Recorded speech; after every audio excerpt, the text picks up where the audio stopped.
Welcome back from your tracks, ladies and gentlemen. We now are back in this hall for the next keynote. And please join me to welcome Mr. Graham Barth, Chair of ISTQB Expert Level Working Party. Over to you. Thank you. Thank you. For those of you that made it from your last track straight in here without a coffee, my apologies for that.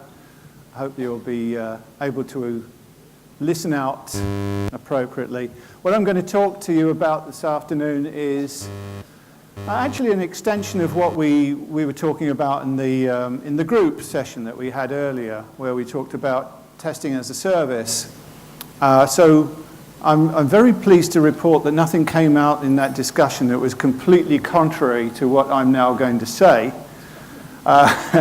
So you might find some areas where there's complementary information and some extra information. So this is based upon what we do. This is not my idea of what testing as a service should be. We do this. Okay, so it's an example. But at the same time, it gives you a generic approach to how to set up testing as a service. And above all, it's relating to your testing organization and what it means to you in order to get testing as a service up and running and doing the job that it should do. So that's where we're coming from. So it's a kind of expand your horizons session. So what we find is that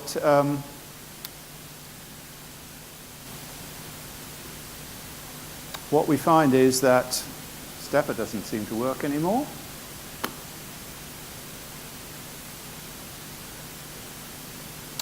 What we find is that testing organizations are challenged. Now, testing organizations can mean anything. It can be your local group, it can be a center of excellence, it can be an outsourced entity, but essentially these testing organizations are being challenged.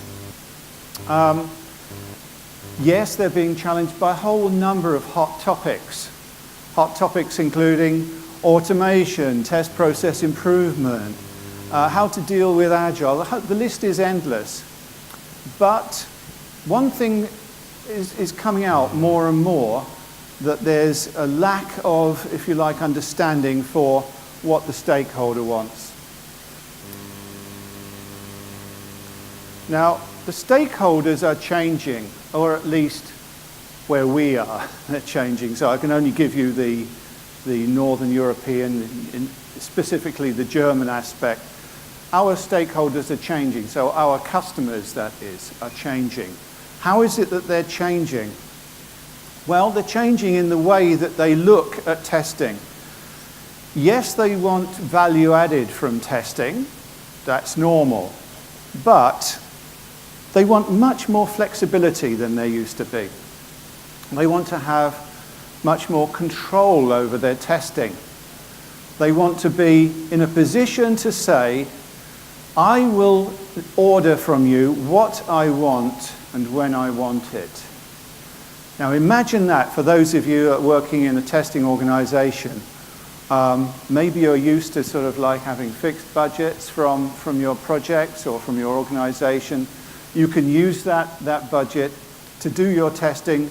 The world is normal, if you like. Now, this places a kind of challenge on your testing where you say, how am I supposed to do this? How am I, as a testing organization, supposed to provide this kind of delivery that any customer these days in Germany will expect from you? So they want a different type of delivery model from testing. They want this flexibility. So they want to actually end up with a concept of pay per use from testing. Pay per use, just imagine that. You get it when you want it.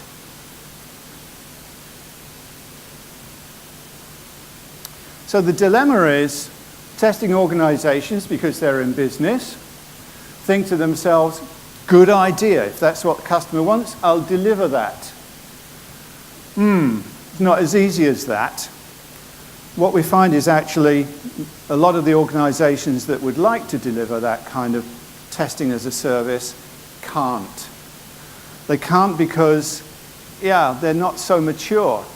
Maybe they haven't got the right approach. Maybe there's a whole lot of things that they should do to enable testing as a service. So part of what I'm going to talk about today is how to develop, what's called a portfolio or a catalogue of testing services, how to do that, what that catalogue looks like. And the second thing is, perhaps in a stepwise approach, the second thing is how to do that, how to move from where you are as a testing organization to an organization that can deliver testing as a service. So this is a three-step model. Well, it's not a model, a three-step approach.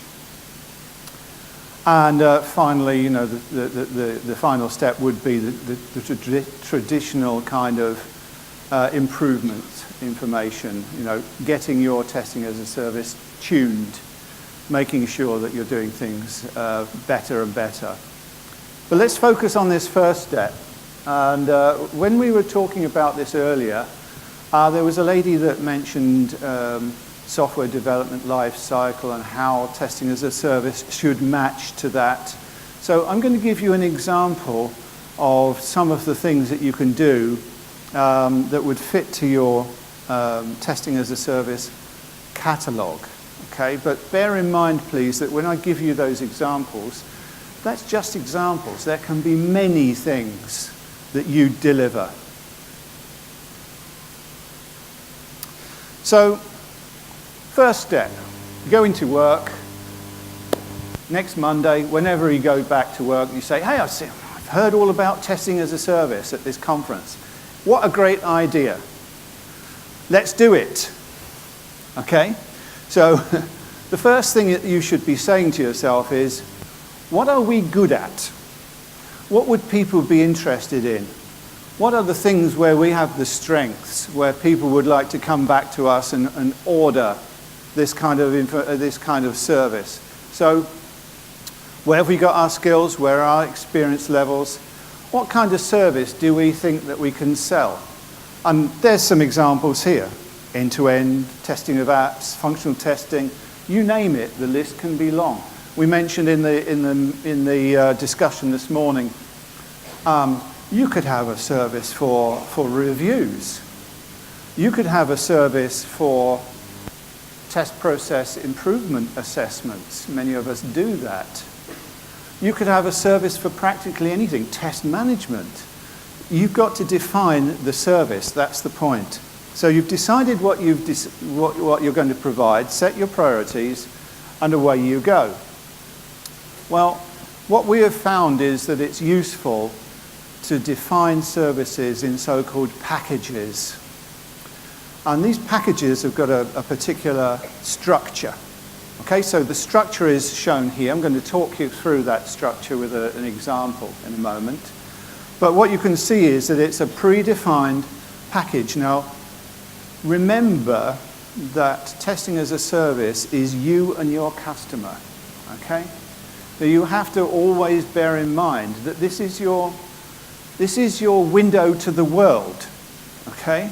This is what your customer is going to see regarding what you can provide them with. So, what's in there? Service description, fair enough. Entry criteria, yeah. Service elements, like individual aspects of the service that you're providing. Let's think of reviews. It could be that you do a package for reviews, and the elements of them would be requirements reviews. Some of them would be reviews of code, perhaps. You know, different types of review would be in there as service elements. And these two ominously dark buttons at the bottom here, the quick scan list and the calculation model. And by the way, the calculation model isn't really something that you revealed to your customer. That's how you calculate your costs and your prices. Okay. But I've included it here because it's something that you need to think about. So let's take an example.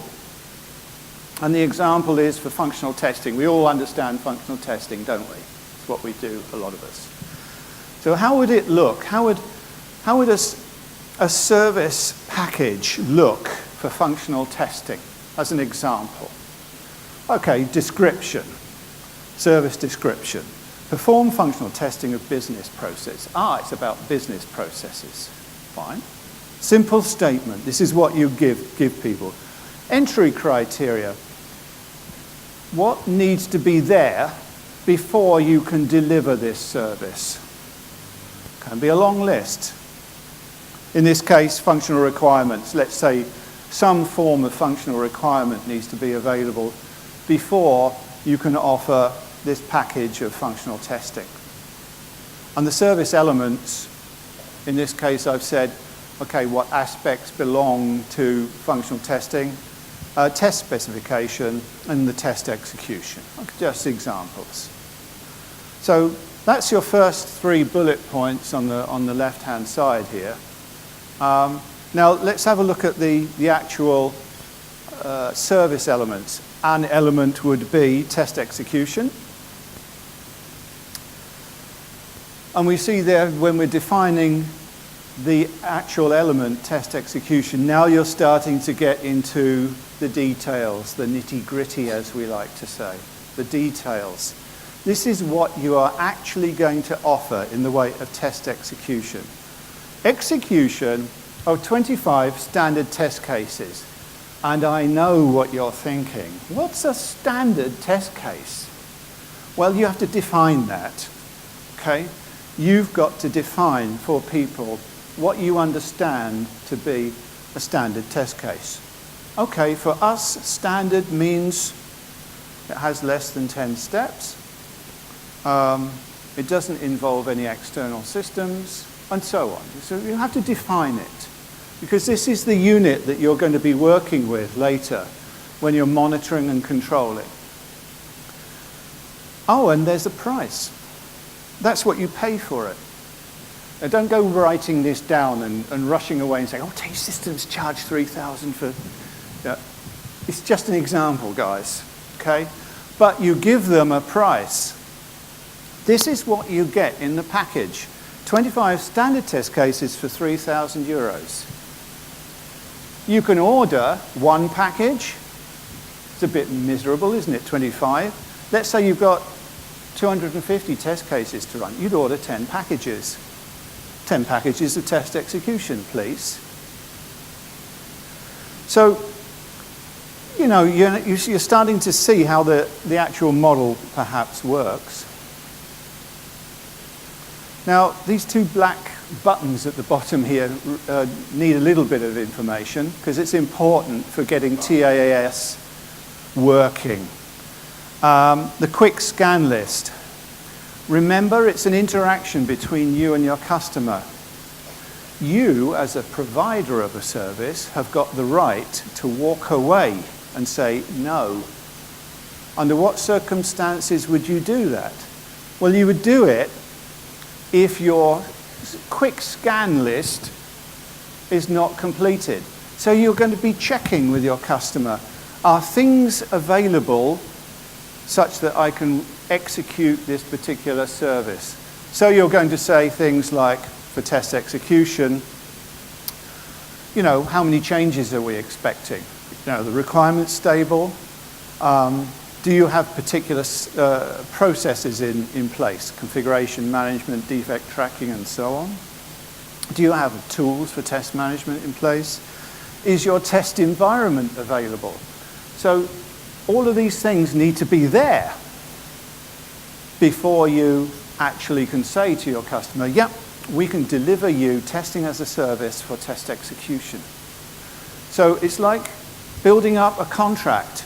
You do your part, we do our part. So it's enabling this testing as a service to develop. So the calculational model is the really interesting bit, for some people at least, because it's at that stage where you decide how much are we going to charge. for this. Okay, the example said 3,000 euros, but how do we arrive at that particular figure? Well, we have to think about different complexities. We have to think about different ways that we're going to discount. So if somebody, you know how it is in a supermarket, you know, buy three, get one free kind of thing, you know? Discounting. Penalties even. You pay an extra 10% if it turns out you've been lying to us about your test environment. This kind of thing, it becomes a contract, actually, between you and your customer. And Carol this morning was, is Carol there? No. Carol this morning was in her keynote mentioning, you know, these metrics and things could lead you to getting sued, especially, I guess, in countries where they like to sue people. I'm not mentioning which ones they could be. Looking over to my right. And so you have to be really careful about actually setting up those calculation models and saying to people what they get and defining it all. Okay? This is critical for your success commercially and for your customers' success as well. So the calculation model, I tell you what, it can be as complicated or as simple as you want to make it. Okay? But also, as Carol said this morning, be consistent. Okay? So be consistent with your data, be consistent with your calculations, and you can come up with a relatively working model for your service package. So this is now just an example. This is very similar to the service package catalog that we have. Okay? And this is based upon one of our customers in Munich, where I work, by the way. Even though I'm an English guy, I work in Germany, so it's kind of confusing. And this is something that we do for, let's call it a large automotive company that makes high-level cars in Munich. Not saying who that might be, but you might be able to guess. Okay, so there we are. That's the kind of. So what do we give them? We say, yes, we've got this functional test. We've got that there. We've got a different flavor, functional acceptance. We've got an automation package in there. All of this is described, just as I showed you. It's all described, descriptions, what you must do, what we deliver for you. It's a contract. Performance test, security test, operational test, that would be, if you like, non-functional issues, and performance test. So it's a selection. Now notice that there are some things missing from there. You know, you might say, well, where's my reviews? You might say, where's my usability test? Couldn't you have a service for that? Well, the answer, of course, is yes. You decide what you're good at and what your customer would like from you. So you decide that, and you set up your catalog. Yeah, start simple, okay? You don't have to have all of this in one go. Just build up some experience in defining things as a service. Now remember, did I mention it once or three times when we were sitting here? This isn't the same as outsourcing. So you can be doing this, yes, in an outsourcing situation, but also for internal organizations. Okay, so one of the more successful projects where we implemented this is actually where I went to a company and I said to them, look, do you know what? Your best solution is actually to start defining a catalog of services for your organization. It was a company that had lots and lots of different projects. I had about 80 projects, not very big ones. And what they were finding is that in each individual project, they never actually had all the experience and the skills that they needed. So what was the solution? They set up a central team, if you want to call it that, and they said, we'll provide you with services when you want them, and you pay for them when you use them. So it's like we had a package, for example, for test strategy. Okay, so you know at the start of a project it's useful to think about your test strategy, document a test plan, master test plan, whatever you like to call it. You need a test manager with some experience for that. But if you have a project with 2 or 3 people, you know, it's going to be overhead for you to hire somebody to come in to do that, and then you've got this blasted test manager hanging around all the time looking for things to do, you know. So we say, yeah, you'll get a test manager for a month. You'll come in, we'll do this job, and this job. They'll assess your risks, your product risks, and your project risks. He'll set you up with a concept. He'll agree that with you. And then he'll say, and this is the tough bit, then he'll say, Auf Wiedersehen, or he'll say, goodbye. And so, and then people pull back a little bit, but that's what they want. That's the service concept. They've come, done a job, delivered, and they've gone again.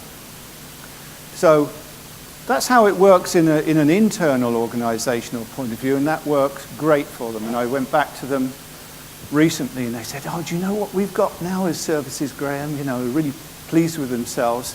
So they're building up that repertoire of services. And that's how it goes.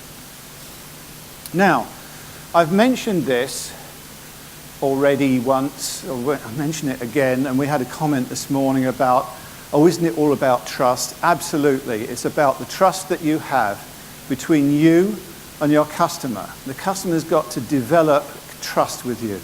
Now, there's just a couple of examples of how that trust, how the flow works between you as a supplier and your customer. So there are positives and negatives there. We just need to understand them. Let's take it from the top. You know, it's positive that suppliers are providing for customers fixed price packages of deliverable pay per use. Great. The problem is, well, it's not, is it a problem? Suppliers may charge more or refuse delivery if the conditions are not achieved. You can't cheat. You know, the customers cannot cheat. If they can cheat, then you've defined your service incorrectly. Okay? So there you are. It's a give and take. They provide that. But customers with immature processes, they will also, with this kind of model, they'll end up paying more.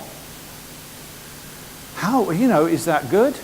Well, actually, when you think about it, yes, it is good, because it's a stimulus for them to improve. You get better, you supply us with better requirements, you pay less. You give us rubbish requirements, it says here in the conditions, the requirements should be accurate and so on.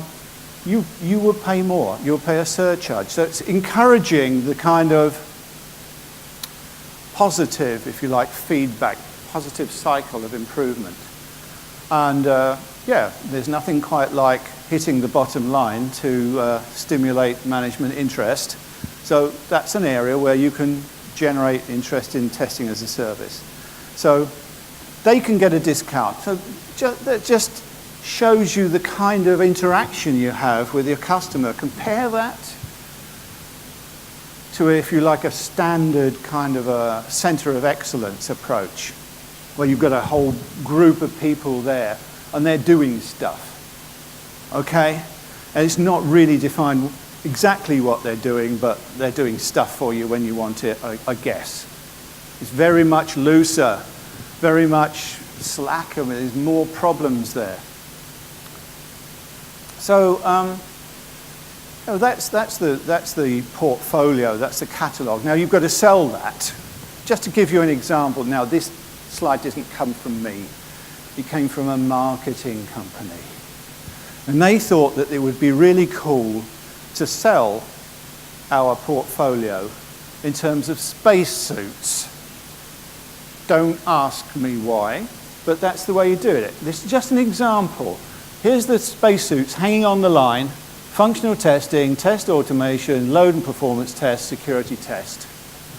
There it is. It goes into a nice glossy flyer, and they pick that up and they say, oh, what's behind that? And what's behind it is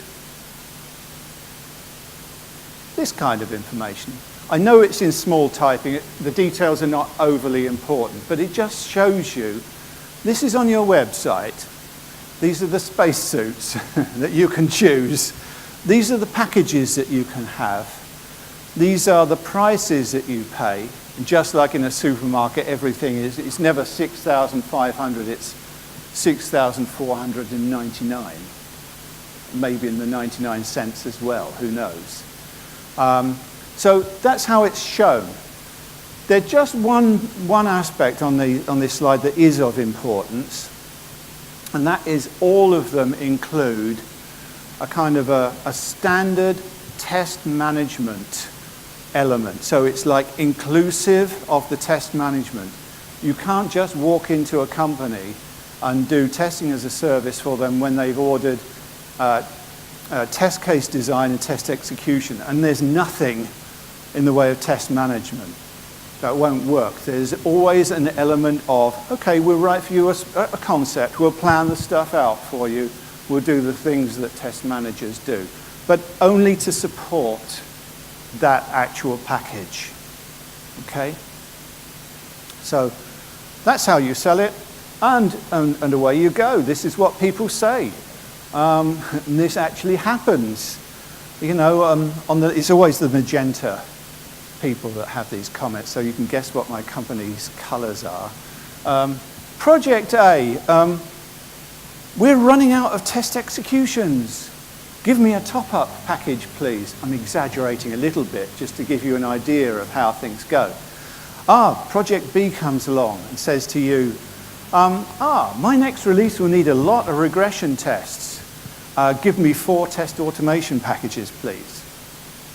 Project C says, what do they say? These 2 user stories have a lot of users. I'd like 2 performance test packages, please. Slightly exaggerated. They don't really knock on your door and say that, but they contact you, they discuss, and they will order particular packages from you.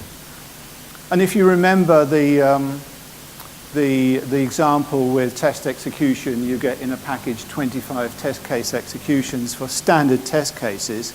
Well, they probably would say to you, well, 25 is a bit too small. Can't we have a package for 100?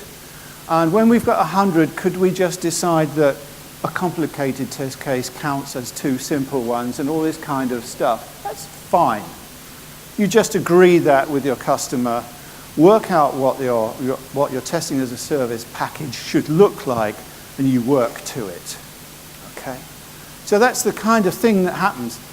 Great, because so much of our software is actually in a release cycle. It's already in production, and we're in releases. Now, how many releases are identical to each other? They're not, are they? Sometimes they're big releases, sometimes they're small.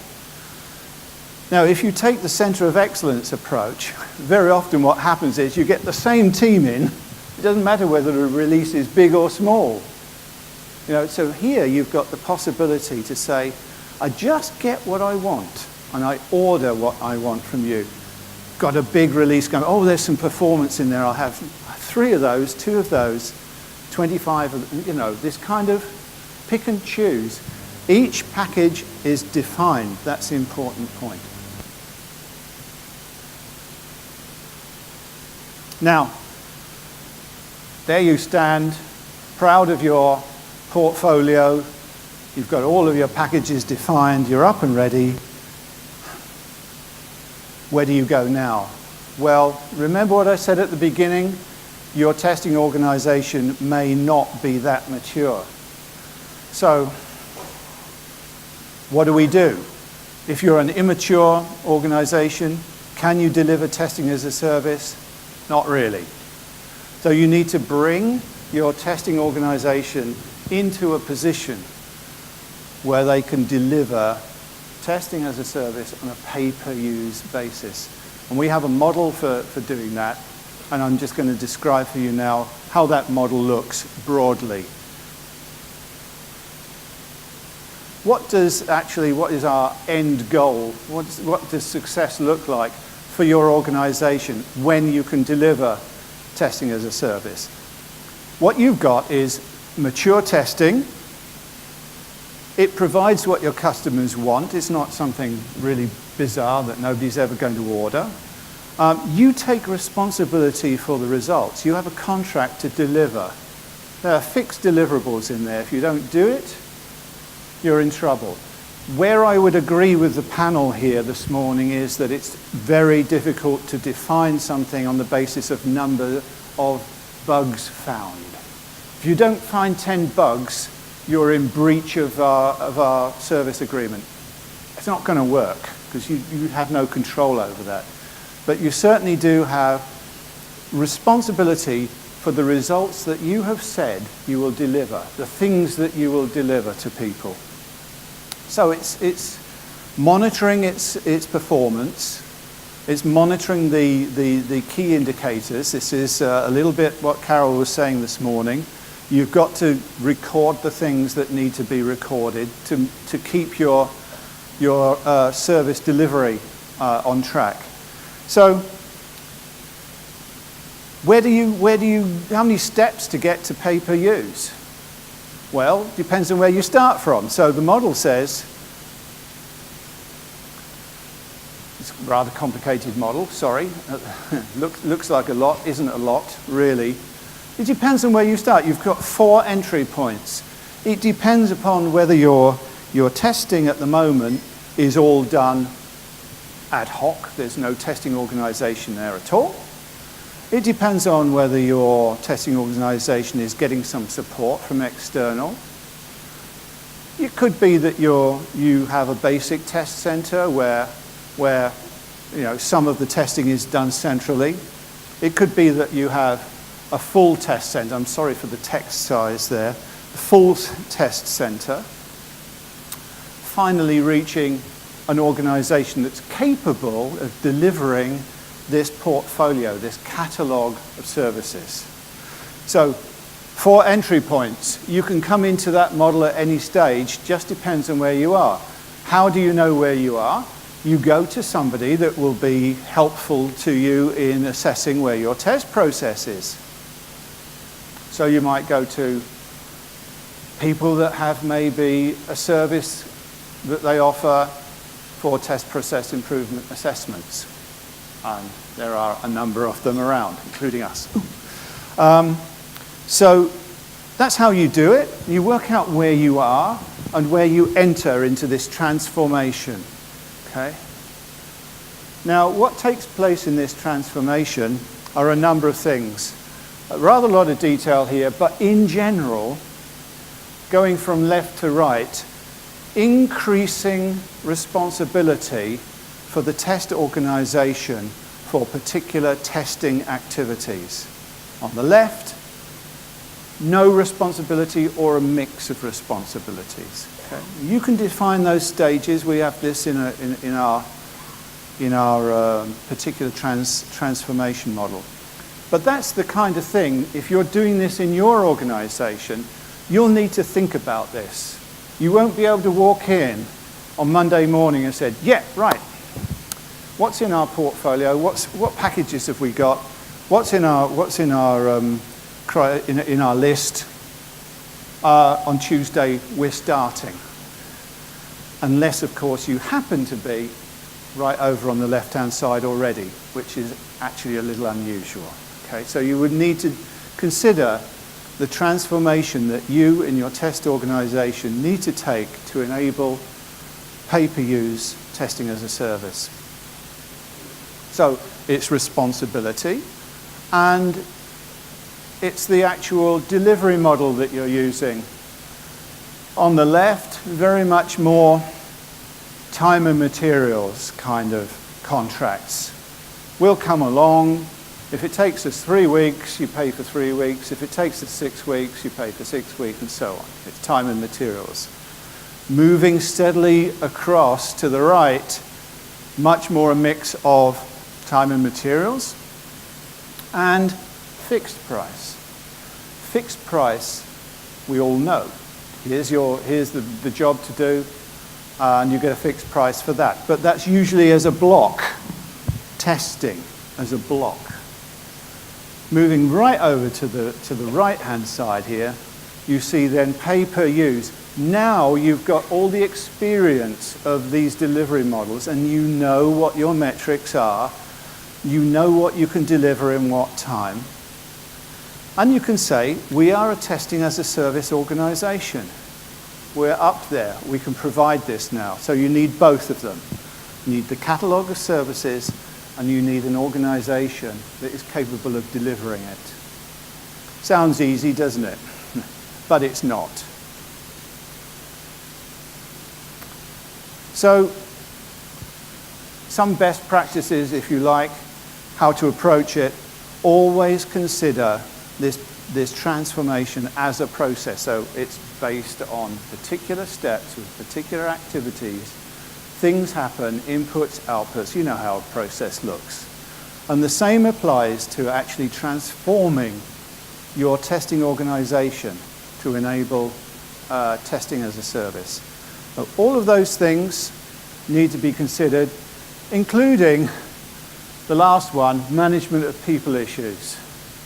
You know, you can't just define the processes. You can't go through a transformation program without the people behind it and without bringing people along. So if anybody's interested in learning more about that, then here comes a plug. There's a good tutorial that I can recommend on that. So that's what we're going to be looking at. We have our own methodology for that. So step 1, step 2, we had those now. There is a step 3 because there's a continuous improvement step. You must do that.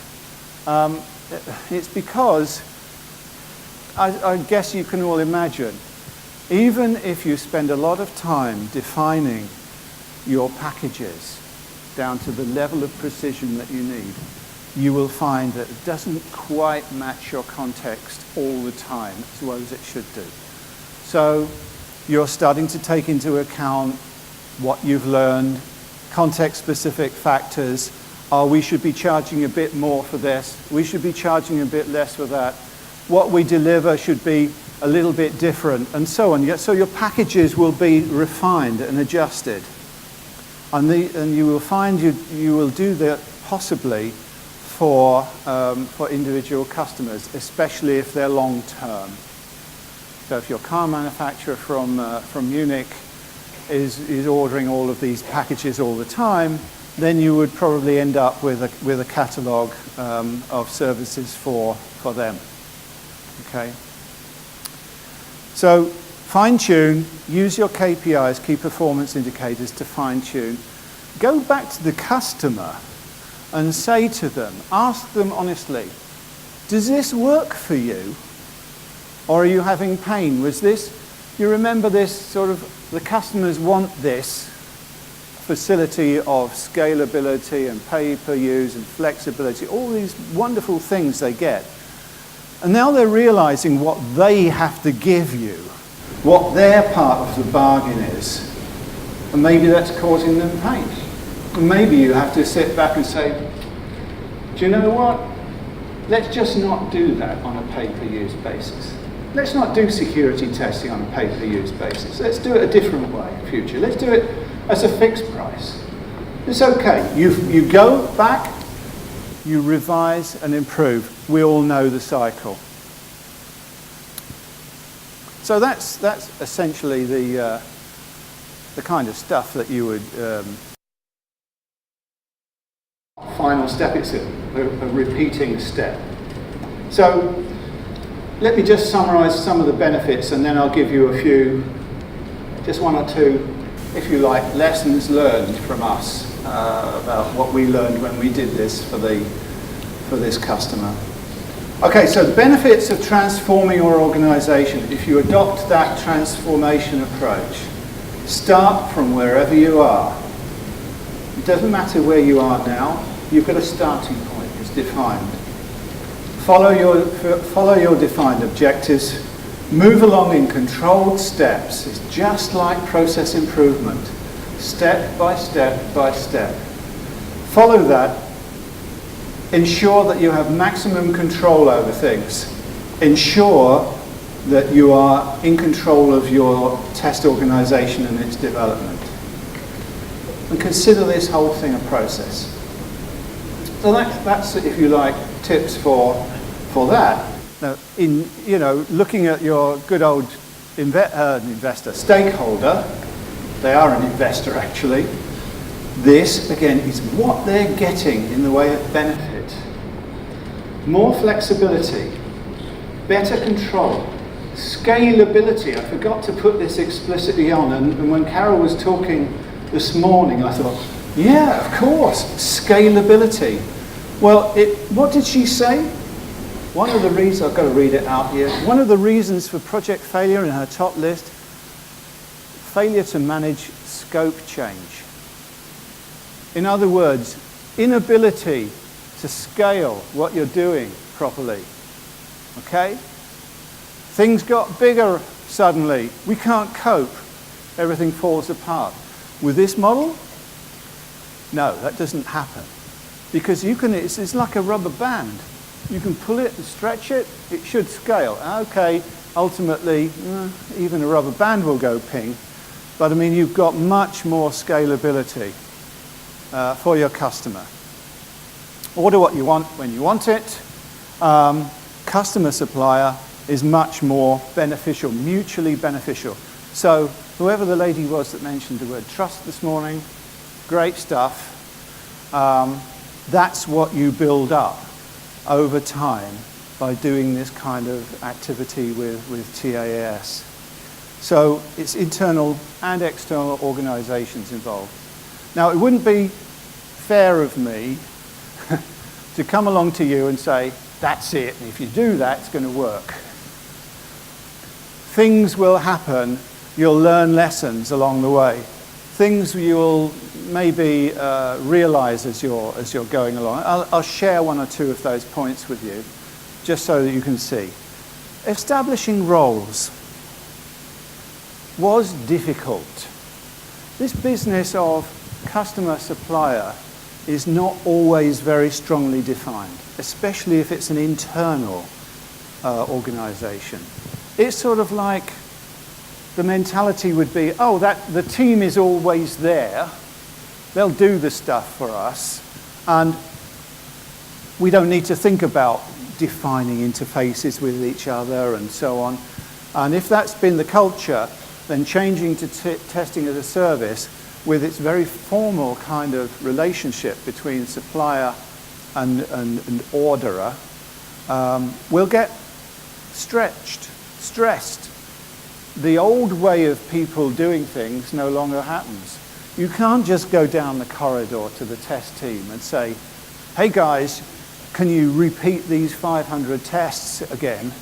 It's nice and flexible, but now you're saying, well, we certainly will do that if you order 5 packages of test execution from us. There's a difference. And sometimes the people don't like that. So you have to get into that, you have to get into the mindset of working with predefined packages. Critical success factor, monitoring your KPIs. If you don't do that, I think that Carol very ably described this morning what happens if you don't monitor data, at least the right data. Define the services so that they can be used. That sounds like a self-explanatory thing, but do you know, people get carried away. You know, day one, you go back to the office, heard this presentation, been to a conference about TAS, and you're all fired up. And you start to think, oh, what could we have in our catalogue? And you start defining all kinds of stuff. And some of it will be appropriate and some of it will not be appropriate. So be careful about what you actually put in as TAS packages. So guide your stakeholders through this process, help them as they're going along. And it works. You get some quirky things happening occasionally where you as a tester start to say, this doesn't make sense. I'll give you an example. Performance testing. We wanted to give our company, oh, you said the name. We had to give this organization a package for performance. And do you know what they said to us? We don't want a separate package for performance. Let's just say, now hold on to your seats, 100 functional tests equals 1 performance test. That makes sense? Well, it makes sense to them. It doesn't make sense to us. Well, hopefully it doesn't make sense to us. It's like, as we would say in Germany, comparing apples to oranges. Maybe you compare different fruits in Malaysia, I don't know. But, you know, it's just not the same, is it? But this is a good example of what you have to do as an organization if you're going to do this. See yourself in the position of the customer. If the customer says, look, that's no problem, we've got a package there, we'll consider it 100 test cases and we're done.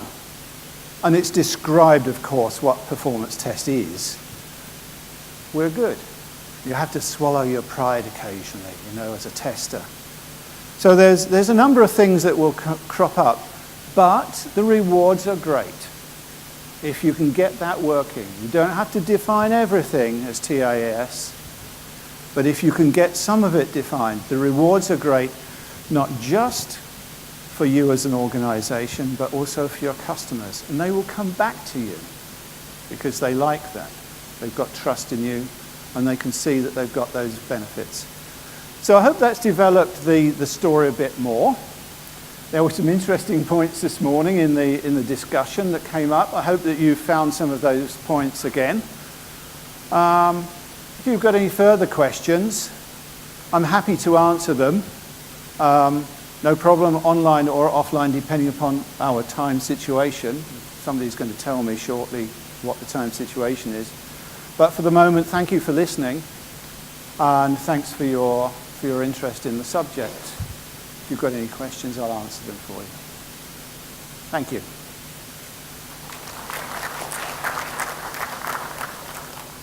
Thank you very much.